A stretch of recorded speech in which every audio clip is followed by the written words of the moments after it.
선한 사람 TV를 애청하고 계시는 국내외에 계시는 성도 여러분 안녕하십니까?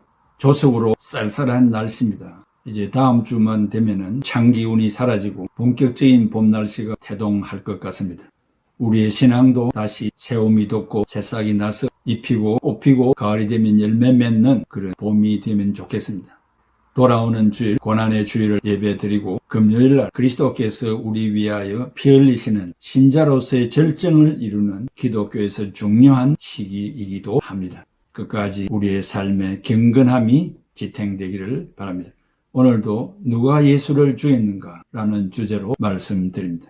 예수는 왜 죽었는가? 오늘 기독교의 가장 핵심적인 복음 진리를 공부하게 됩니다.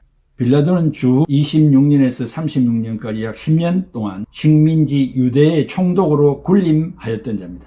빌라도가 예수를 죽임으로 악명 높은 인물이 되었습니다.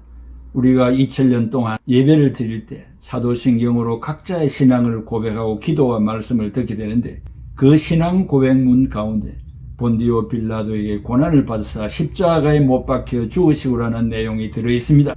로마에서 파견한 총독 빌라도가 예수 그리스도에게 사형을 언도한 자로 지목받고 있습니다. 빌라도는 참으로 불행한 삶을 산 사람입니다. 그러면 어떻게 빌라도가 예수를 죽인 자로 단정되었을까요? 예수를 십자가에 처형하는 일에 직접 연루된 자가 수없이 많은데 왜 빌라도가 지목이 되었을까요? 사실 이 사건을 배후에서 조종했던 자들은 유대 종교 지도자들이었습니다. 그럼에도 불구하고 성경은 본디오 빌라도가 예수를 십자가에 처형했다고 합니다. 왜냐하면 그가 사형 집행을 언도한 책임자였기 때문입니다. 누가복음 23장 24절에 이에 빌라도가 그들이 구하는 대로 하기를 언도하고, 이게 언도했다는 헬라말로 에피크리노 센텐스, 즉 마지막 형의 선고인데 사형은 로마 총독의 마지막 권한이기 때문에 빌라도가 선고하도록 종교 지도자들이 이용한 것입니다. 마가복음 15장 15절에 예수는 채찍질하고 십자가에 못 박히게 넘겨주니라. 넘겨주었다는 말 헬라말로 파라디도미 딜리버드, 즉 예수의 처리 일체를 넘겨준 것입니다. 당시는 사형 집행권은 로마가 가지고 있었습니다. 로마의 식민지로 있던 유대의 입장에서 종교 지도자들이 아무리 예수를 죽이려고 해도 죽일 수 있는 권한이 없었습니다. 최고의 권한을 가진 산헤드린 공회였지만 산헤드린 공회는 사형을 집행할 수 있는 권한이 없었습니다. 결국 이들은 예수를 정치범으로 몰아서 로마가 파송한 유대 총독 빌라도를 이용하여 자기들의 목적을 이룬 것입니다. 총독 빌라도는 종교 지도자들이 말하는 예수의 신성 모독죄, 자기가 하나님의 아들이라는 이 죄에 대해서는 사실 관심이 없었습니다. 다만 예수가 과연 로마의 반역자인가 아니면 로마 황제를 위협하는 자인가에 대한 관심을 가지고 있었습니다. 유대 종교 지도자들은 예수를 죽이려고 하는 이유가 더 있었습니다. 겉으로는 신성 모독죄이지만 더 깊이 들어가면 다른 이유가 있었습니다. 예수의 존재 자체가 자기들의 자리를 지키는 일에 위협을 주었기 때문입니다. 예수는 가는 곳마다 백성들이 인산인해를 이루었고 범인이 할 수 없는 이적을 행함으로 백성들의 마음을 뒤집어 놓았습니다. 특별히 배고픈 백성들에게 오병이어의 사건은 충격 그 자체였습니다. 백성들이 그래서 예수를 임금 삼으려고 한 것입니다. 예수에 대한 대중의 뜨거운 열기는 기득권을 지키려는 종교 지도자들의 심기를 건드렸습니다. 예수의 전도 활동이 널리 퍼져나갈수록 종교 지도자는 위협을 느꼈습니다. 그리고 예수의 전도와 복음의 가르침은 기존의 종교 체제를 다 흔들어 놓았습니다. 그뿐 아니라 그들의 형식적이고 외식적인 모습이 드러났습니다. 결국 예수에 대한 적대감이 갈수록 강해졌고 예수는 그 당시 종교 지도자들의 눈에는 가시처럼 보이기 시작했습니다. 총독 본디오 빌라도는 유대 종교 지도자들이 왜 예수를 자기에게로 데리고 왔는지를 이미 알고 있었습니다. 마가복음 15장 10절에 이는 대제사장들이 시기로 예수를 넘겨준 줄을 압니다. 누가복음 23장 4절에 빌라도가 대제사장들과 무리에게 이르되 내가 보니 이 사람에게 죄가 없도다 하니, 총독 빌라도가 예수를 신문한 결과 그에게 죄가 없다는 것을 이미 알고 있었습니다. 사건 처리의 명수 빌라도가 내린 결론은 어쩌면 하늘의 음성인지도 모릅니다. 그런 법제이고 대면하에 내린 신문의 결론이라면 즉각 법대로 정당한 재판을 집행하여 무죄 선고를 해야 마땅했습니다. 그런데 그는 백성들의 민심에 민감하여 자기 양심을 속이고 나아가 하늘의 음성을 속인 죄를 범하게 된 것입니다. 종교 지도자들과 유대인들이 자기의 말에 동의할 줄 알았는데 더한층 민심이 거세지므로 빌라도는 현실주의자로서 연약해져서 공정한 재판을 하였을 때 로마로 향하는 상소를 예측하고 돌변하여 자기 자리를 지키는 일에 집중했습니다. 총독 빌라도는 예수에게서 정치적인 혐의점을 찾아내려고 노력했습니다. 빌라도가 누구입니까? 사건 처리의 명수이며 로마 황제의 총애를 받은 자입니다. 이 사건 처리로 인하여 황제의 심기를 건드려서는 안 된다는 일념으로 심사숙고했습니다. 그는 온 세상을 지배하고 있는 로마가 유대를 식민 통치를 위해서 보낸 총독입니다. 총독 아래 모든 권한이 있는데 유다뿐만 아니라 사마리아 전역까지 전체를 지휘하는 권한을 가진 총독이었습니다. 당시는 지배국과 피지배국 간의 팽팽한 긴장이 돌던 때였습니다. 당시는 유대의 독립을 위한 열심당원들이 활동을 하고 있을 때였습니다. 그리고 지금 시점은 6월절 절기 기간이어서 흩어져 있던 디아스포라 유대인들까지 모여들어서 예루살렘은 인산인해를 이루고 있었습니다. 자칫하면 폭동이 일어날 수 있었기 때문에 로마의 당국자들이 예민해 있을 때였습니다. 빌라도의 역할은 유대의 복잡한 상황을 조율하고 평안을 유지하게 하는 일이었습니다. 무엇보다도 그의 관심사는 황제로부터의 신임을 받는 일이었습니다. 만약 폭동이 일어나면 로마 황제로부터 소환을 받거나 그의 총독 지위가 박탈될 수도 있었습니다. 또 역사가의 조언에 의하면 빌라도는 당시 로마 황제로부터 신임을 받지 못하고 있었던 것으로 알려져 있습니다. 그러한 권력의 자리에 있었지만 늘 불안했습니다. 예수를 재판하는 일은 뜨거운 감자였습니다. 그는 결단을 내리는 것을 주저하고 있었습니다. 그의 판결에 유대 지도자들이 반감을 가지고 황제에게 불만을 호소하면 자신의 자리가 위협을 받을 수도 있다고 판단하였습니다. 그럼에도 불구하고 조기에는 빌라도가 예수를 석방하려고 애를 썼습니다. 요한복음 19장 12절에 이러함으로 빌라도가 예수를 놓으려고 힘썼으나 유대인들이 소리질러 이르되 이 사람을 놓으면 가이사의 충신이 아니니이다. 무릇 자기를 왕이라 하는 자는 가이사를 반역하는 것이니이다 했습니다.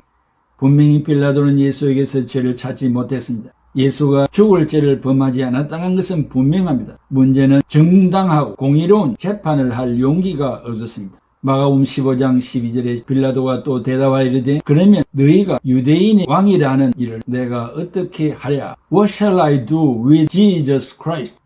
총독 빌라도가 모든 결정권을 가지고 있었기 때문에 공정한 판정을 내리면 끝나는 것입니다. 그런데 백성들에게 판결을 지금 맡기고 있습니다. 내가 어떻게 하라? 너희들이 무엇을 해주기를 원하느냐? 이것은 무책임한 태도입니다. 지도자의 태도가 아닙니다. 그는 자신의 판단을 대중의 여론에 맡겨버렸습니다. 책임을 회피하고 있는 것입니다. 자신에게 주어진 의무와 책임이 있음에도 불구하고 빌라도는 그것을 거부하고 있습니다. 책임을 져야 할 자가 책임을 회피할 때 백성들의 아우성은 더 커지는 보입니다. 마가복음 15장 13절에 그들이 다시 소리 지르되 그를 십자가에 못 박게 하소서. 군중들은 이미 폭도로 변해 있었습니다. 마가복음 15장 14절에 빌라도가 이르되 어찌미냐 무슨 악한 일을 하였느냐 하니 더욱 소리 지르되 십자가에 못 박게 하소서 하느니라. 빌라도는 백성들의 마음을 돌려보려고 하지만 실패했습니다. 군중들의 소리에 이미 빌라도의 말은 들리지도 않았고 파묻혀버렸습니다. 군중들은 이성을 잃었습니다. 군중은 누구입니까? 지금 예수를 십자가에 못 박으려고 소리치는 군중들은 우리가 알고 있듯이 예수님이 예루살렘에 입성하실 때 종려나무 가지 끄들고 호사나 다윗의 자손이 하고 환영했던 사람들이었습니다. 그들 중에 일부는 오병이어 기적이 일어났을 때 떡 먹고 고기를 먹었던 사람들일 수도 있습니다. 그럼에도 불구하고 군중이 합세하면 조석 변덕하는 심리가 발동하게 됩니다. 군중의 압력에 밀려서 드디어 빌라도가 결정을 내립니다. 역사의 치명적인 오류와 실수를 범하게 됩니다. 15절에 빌라도가 무리에게 만족을 주고자 하여 바라바는 놓아주고 예수는 채찍질하고 십자가에 못 박히게 넘겨주니라. 여러분, 바라바는 누구입니까? 밀란을 일으키고 사람을 죽인 살인범입니다. 십자가행이 이미 언도된 사람입니다. 그런데 그를 놓아주고 예수를 십자가에 처형하게 했습니다. 빌라도의 의도가 무엇입니까? 무리에게 만족을 주고자 하였습니다. 다르게 표현하면 빌라도 자신의 만족을 위하여, 즉 자기의 안전을 확보하기 위하여 정의에 대하여 눈을 감은 것입니다. 정의와 공의가 사라져 버렸습니다. 빌라도는 순간적 위기를 모면하는 일에 집중했습니다. 그는 기회주의자였습니다. 현실에 따라 타협하는 자였습니다. 빌라도는 소리치는 군중들 앞에서 고민에 빠집니다. 바라바냐 예수냐. 그것은 군중의 소리이기도 하지만 빌라도 내면에서 들려오는 소리입니다. 우리의 내면에는 양심의 소리가 있습니다. 양심의 소리에 정당하게 반응하지 아니하면 내적 갈등은 계속 커지는 것입니다. 계속 말하지만 총독 빌라도는 예수님에게서 죄목을 찾지 못했습니다. 석방하려니 군중의 압박이 거세고 십자가에 내어주자니 양심의 가책이 있었습니다. 순간의 위기를 모면하고 일평생 그 선택에 대한 무거운 죗값을 뒤집어 쓰고 살 것인가, 한순간 편할 것인가. 빌라도가 무리에게 만족을 주고자 하여 여기에는 공의가 없었고 정의가 없었습니다. 무리에게 만족을 주고자 하여 바라바는 놓아주고 예수는 채찍질하고 십자가에 못 박히게 넘겨주었습니다. 아니면 현실은 힘들지만 미래의 후회 없는 선택을 할 것인가. 이것은 오늘 우리 일상에서도 늘 일어나는 문제이며 유혹입니다. 그러나 어려움이 올지라도 나는 과연 예수를 선택할 것인가? 현실적인 문제들 앞에서 양심을 무시하고 실익을 선택할 것인가? 내가 안전한 길을 선택했다고 정말 과연 안전할까요? 오늘도 우리는 예수와 현실 사이에서 갈등할 때가 있습니다. 오늘의 빌라도를 내 안에서 늘 만나게 됩니다. 빌라도는 예수를 군중들이 요구하는 대로 넘기고 말았습니다. 마태복음 27장 24절에 무리 앞에서 손을 씻으며 이르되 이 사람의 피에 대하여 나는 무죄하니 너희가 당하라. 예수를 넘겨주고 난 다음에 아마 빌라도는 양심의 어마어마한 가책을 느끼면서 자기가 지은 죄책감을 씻어버리기 위해서 손을 씻었습니다. 자신의 무죄함을 증명하듯이 그는 손을 씻습니다. 그러나 손을 씻는다고 그의 죄가 사라지겠습니까? 그때 백성들이 소리를 지릅니다. 그 피를 우리와 우리 자손에게 돌릴지어다. 얼마나 무서운 말을 내뱉었습니까? 이 대답을 증명이라도 하듯이 이스라엘의 역사를 보면 비운의 역사들이 많습니다. 유다 백성들은 2000년 동안 나라 없이 방랑의 생활을 하였고 지금도 아랍의 강대국 틈바구니에서 위협을 받으면서 살고 있습니다. 빌라도가 자신은 죄 없다고 말했지만 그렇다고 자신이 범한 죄가 사라집니까? 성경은 빌라도의 죄를 결코 묵인하지 않습니다. 우리는 사도신경을 외울 때마다 본디오 빌라도에게 고난을 받으사라고 합니다. 빌라도는 전성에 따르면 훗날 칼리쿨라 12년에서 14년, 로마의 제3대 황제 제위 37년에서 41년의 칼리쿨라 황제에 의하여 총독직에서 면직되고 36년에서 41년 사이 결국 칼리쿨라 황제로부터 사형 집행 통보를 받고 자살하여 비참한 최후를 맞이했습니다. 빌라도의 시체는 로마 시내를 흐르는 티베르강에 던져진 것으로 전해지고 있습니다.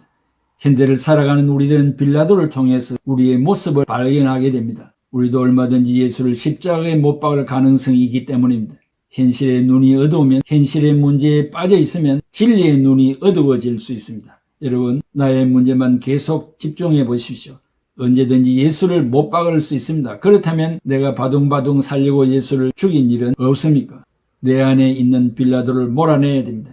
양심의 소리에 귀를 기울여야 합니다. 의로우신 재판장 예수가 빌라도 앞에서 재판을 받고 있습니다. 누가 누구를 심판하려고 하는 것입니까? 빌라도와 종교 지도자들의 야합, 불법의 동거, 자신을 죄인으로 취급하는 빌라도 앞에서 예수님은 어떤 모습으로 보입니까? 마가복음 15장 5절에 예수께서 다시 아무 말씀으로도 대답하지 아니하시니 빌라도가 놀랍게 여기더라. 침묵하시는 그리스도, 거짓과 불법 앞에 주님은 침묵하셨습니다. 이 침묵은 무엇을 의미합니까? 자포자기입니까? 마가복음 전체에서 우리에게 주시는 메시지 그대로입니다. 마가복음 10장 45절에 인자가 온 것은 섬김을 받으려 함이 아니라 도리어 섬기려 하고 자기 목숨을 많은 사람의 대속 물려 주려 함이라. 예수 그리스도의 삶의 초점은 오직 섬김이었습니다.